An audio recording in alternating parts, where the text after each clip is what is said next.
በድጋሚ እንደምናድራችሁ ክቡራን ተመልካቾቻችን አሁን ከአዲስ ቀን የጧት ገበያ መረጃዎች ወደ እናንተ ይደርሳሉ። አብራችሁን ቆዩ። በኢትዮጵያ በተለያዩ መስኮች አጫጭር ስልጠና በመስጠት ሰዎች የስራ እድል የሚያገኙበትን ሁኔታ የሚፈጥሩ ተቋማት በርከት ያሉ ናቸው።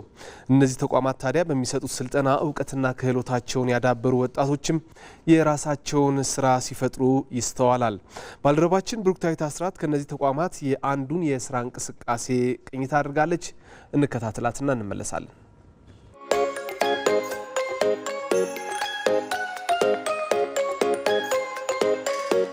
ሳትኩም ስራውን የጀመረው በ1998 ነው። ስራውን ሲጀምር አንደኛ ቴክኖሎጂውን ማስተዋወቅ ነው። ሁለተኛ በቴክኖሎጂ ዘርፍ በስራም ላይ በትምህርት ላይ ያሉትን የክህሎት ክፍተቶች ለመሙላት ነው። የኮምፒውተር ጥገናና ኔትወርኪንግ አንድ፣ ሁለተኛ የሞባይል ጥገና ከኢንዱስትሪው ላይ ካሉት ጋር ሙያተኞቻችንም በጣም ከዘመኑ ጋር የቀረቡ ናቸው። ቢልዲንግ ኤሌክትሪካል ኢንስታሌሽን፣ ሆም ኦፊስ፣ ፍሪጅ፣ ሰርቪሊያንስ ካሜራ ብዙ ስልጠናዎችን ይሰጣል። በኢንዱስትሪያል እና በሪፍሪጅሬተር ስልጠና ውስጥ ነው የሚገኘው። እዛ ላይ ደግሞ እያንዳንዱ ነገር ጥገና፣ ኢንስታሌሽን ስልጠናዎችን እንሰጣለን። ስለዚህ በየወቅቱ በጣም ብዙ ተማሪዎችን እናስተናግዳለን። አሁን ላይ አብዛኛው ነገር ከቴክኖሎጂ ጋር እየተያያዘ የመጣ ስለሆነ ሰውም በዛ ልክ ደግሞ ፍላጎቱ እየጨመረ ነው የመጣው። እየወሰድኩ የቆየኋቸው ስልጠናዎች ሁለት ነበሩ። አንደኛው የኦፊስ ማሽን ሜንቴናንስ ነበር። ሁለተኛው ደግሞ ኢንዱስትሪያል ኢኩፕመንት ሜንቴናንስ ነበሩ። የአንድን ዲቫይስ ጀነሬሽን አለው። ለምሳሌ አሁን በዛ በጀነሬሽን ጥሩ አይቼባቸዋል። ለምሳሌ ቆየት ያሉ ማሽኖች አሉ ተመሳሳይ ስራ እየሰሩ አሁን ወቅታዊ ስራ ተመሳሳይ ማሽኖች ሆነው በዚህ ወቅት ያሉት ደግሞ ያው የራሳቸውን እያደሱ ስለሚመጡ በጀነሬሽን ማሽኖቹ እነዚህ የተለያዩ ማሽኖችን በተግባር ለማየት ችያለሁ። ሰልጣኞቻችን ስልጠናቸውን አጠናቀው ሲወጡ የተወሰኑት የራሳቸውን ድርጅት፣ የተወሰኑት በሚሰሩበት ስራ ክህሎታቸውን አዳብረው የተሻለ ገቢ የሚያገኙበት፣ ሌሎቹ እንደ ፊድባካችን ውጪ ከመውጣታቸው በፊት ውጭም ያሉ አሁን ለምሳሌ ስልጠና ስንሰጥ ፎሪነሮች አሉ፣ ሳውት ሱዳኒስ፣ ጅቡቲ፣ ሶማሊያ ከዩኒቨርሲቲዎች ሁሉ መጥተው ስልጠናውን ወስዶ ይሄዳሉ።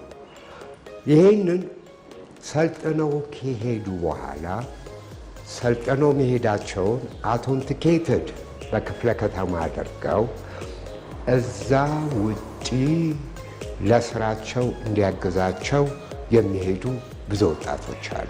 የ3 ወር ስልጠና ወስጄ ሱቅ ከፍቼ እየሰራሁ ነው። ቤት ለቤትም እየሄዱ ስራ እየሰራሁ ነው። በተማርኩት ውጤትም ብዙ ትርፍ እያገኘሁበት እየሰራሁ ነው። የተለየ ልምድ አግኝቼበት ውጤታማ ሆኜበታለሁ። ከሳትኮም ኢንስቲትዩት በኦዲዮ ቪዲዮ ቪዥዋል የመደበኛ ክላስ ሰልጥኛለሁኝ። አሁን በግሌ እየሰራሁበት እገኛለሁ።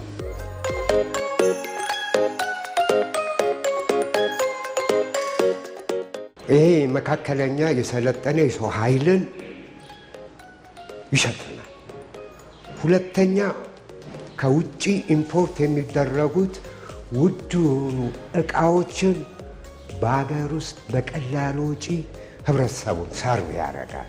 ሶስተኛ የህዝብና የመንግስት ሀብት የወጣበትን ንብረቶች በቀጥታ አገልግሎት ላይ እንዲውሉ እንደነዚህ አይነት ተቋማት ከፍተኛ አስተዋጽኦ ያደርጋል። እቃዎችን እኮ በብዛት ከውጭ ነው ኢምፖርት የምናደርገው። እዛ የመጡትን ደግሞ ብዙዎቹም ሌላ ቴክኒሻን መጥቶ ከውጭ የሚሰራቸው አሉ። ስለዚህ እኛ ወደ ቴክኖሎጂ ከተጠጋን ያን ነገር ከተማረን እነዛን ነገሮች መስራትም እንችላለን። ኢንዱስትሪ ላይ ፕራክቲስ ያደረጉት ኢንዱስትሪው መጥቶ ከኛ ተቋማት ጋር ንግግር ያደርጋል። ስለዚህ ያለውን የክፍት ስራ ቦታ ለኛ ይነግራል። እኛ ጋር ሰልጥነው የሄዱትን ሰልጣኞቻችን ዝርዝር አውጥተን እንሰጣለን። የሚፈልገውን ያህል መጠን ፈትኖ አይቶ ይወስዳል። ይህ ሙያ ሰልጥኖ ስራ ጀምሮ ቤተሰብ መስርቶ በዚህ ማኖር ከቻለ ይህ ትልቅ ስኬታችን።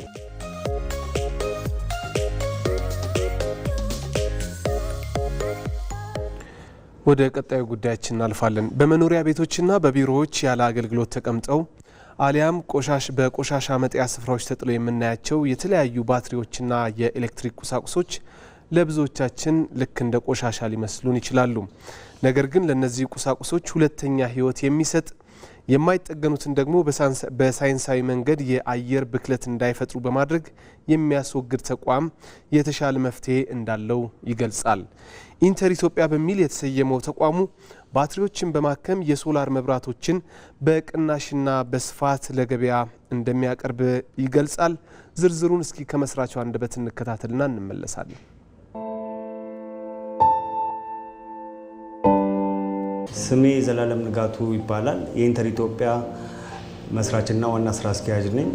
ኢንተር ኢትዮጵያ በ2022 ላይ ተቋቁሞ የኤሌክትሮኒክስ ቆሻሻዎችን ሰብስቦ በማስወገድ ስራ ላይ የተሰማራ ድርጅት ነው።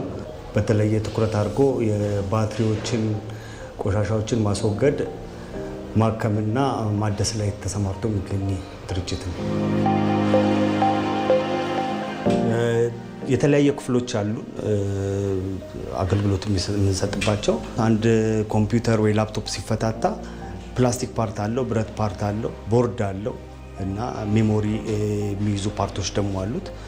ከዛ ውስጥ ተለይተው እዚህ ሀገር ሪሳይክል የሚደረጉት ፕላስቲክ፣ ብረት የመሳሰሉትን ነገሮች እዚሁ ዳውን ስትሪም አለ። ለነሱ ሰጥተን እነሱ ያቀልጡና ድጋሚ ሪፐርፐዝ ያደርጉታል። ግን ቦርዶቹን ሌሎች ሚኒራል ያላቸውን ፕሮዳክቶች ወደ ውጭ ኤክስፖርት ነው የሚደረጉት። ኤሌክትሮኒክስ ማስወገድ ላይ ነው የተሰማራ ነው። ግን ከዛ በፊት በተቻለ መንገድ የተለያዩ መሳሪያዎች አሉን፣ የተለያዩ የሰለጠኑ ባለሙያዎች አሉን።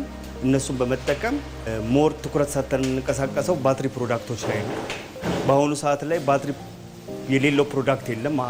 የመኖሪያ ቤት ውስጥ ብትሄድ፣ ቢሮ ውስጥ ብትሄድ፣ መንገድ ላይ ብትሄድ ከኢቪ መኪና፣ ሞተር ሳይክል፣ ስልክ ሊሆን ይችላል። እነዚሁ ለባትሪ ያዘሉ ፕሮዳክቶች ናቸው። አገልግሎት ሲጨርሱ ነው የሚጣሉት ማለት ነው። ስለዚህ እኛ ትኩረት ሰጥተን ባትሪውን ካከምን፣ ባትሪውን ህይወቱን ካራዘምን የዛ እቃ አገልግሎት በፊት ከነበረው አገልግሎት ተጨማሪ አገልግሎት ሊሰጥ ይችላል በሚል ነው ያንን የምንንቀሳቀስና የምንሰራ ያለ ነው ማለት ነው። መንግስት መስሪያ ቤቶችም ይህንን ነገር አዌርነሱን በመፍጠር የተለያዩ ገጠር ቦታዎች ላይ በመዘዋወር እንደ ካምፔን በማድረግ ነው የሰበሰብነው።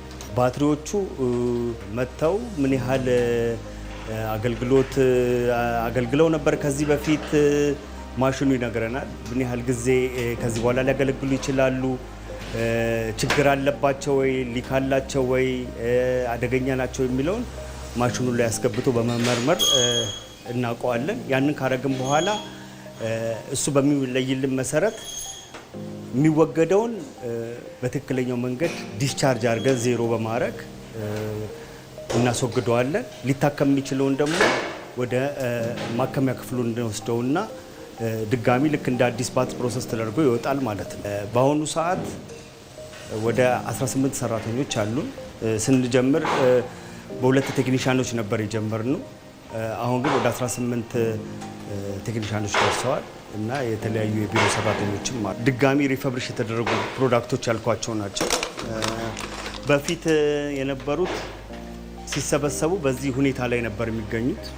ድጋሚ ሪፈብሪሽ በማድረግ ውስጡንም ውጭውንም አክመን ድጋሚ አሽገን እንደ አዲስ እቃ ነው የምንሸጠው ማለት ነው።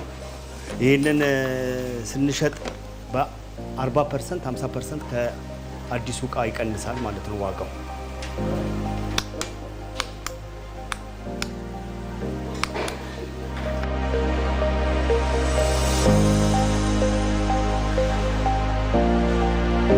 ይሄኛው ክፍል ደግሞ የተለያዩ ኤሌክትሮኒክሶችን የምናስወግድበት ነው።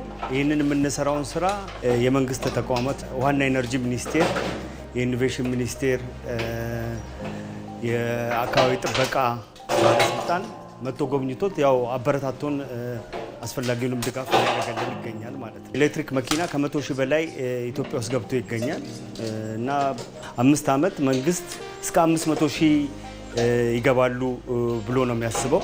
ስለዚህ እነዚህ ሁላ የሚገቡት ያው ወደ አገልግሎት ወደ መጨረስ መሄዳቸው አይቀርም። በዛ ሰዓት ላይ እኛ እነዛን ነገሮች ተቋማችንን በማስፋፋት የሰው ኃይላችንን በመጨመር ሞር ኢነርጂ ስቶሬጅ እናመርታለን ብለን ነው የምናስበው። ክቡራን ተመልካቾቻችን አሁን ደግሞ በአዲስ አበባና በሌሎች ከተሞች ያለውን የመሰረታዊ ሸቀጦች ዋጋ፣ የውጭ ሀገር ገንዘቦች የምንዛሬ ተመንና ተያያዥ የዕለቱን የግብይት መረጃዎች እንከታተልና እንመለሳለን።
ክቡራን ተመልካቾቻችን የዛሬ አዲስ ቀን የጠዋት ገበያ መረጃዎች በዚሁ ተጠናቀዋል። ስለተከታተላችሁን ከልብ እናመሰግናለን።